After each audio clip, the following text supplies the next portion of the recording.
Hi everyone, in front of me I've got Huawei Mate 20 Pro and let me share with you how to enable the night light or eye comfort mode.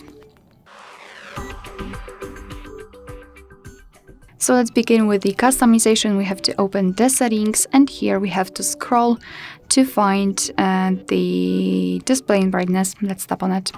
Now we have to tap on eye comfort, which is the name of the night light in this device. So let's tap on it.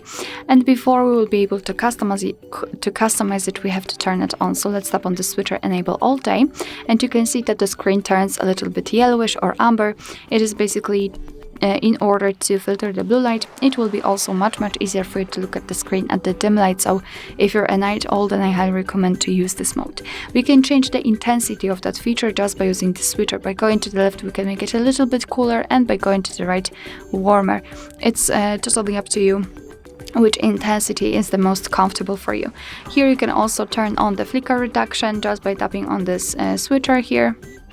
It's up to you again, and you can schedule that mode just by tapping on the scheduled option, and you can choose the start and the end time according to your personal preferences, and of course your device will apply the eye comfort mode accordingly.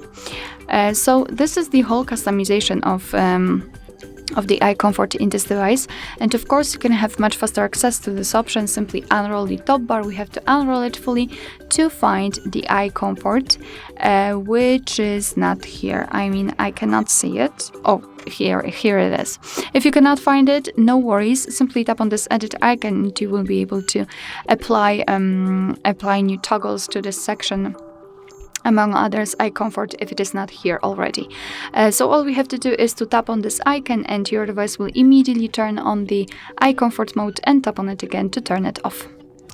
Alright, so that will be all. Thank you so much for watching. I hope that this video was helpful, and if it was, please hit the subscribe button and leave the thumbs up.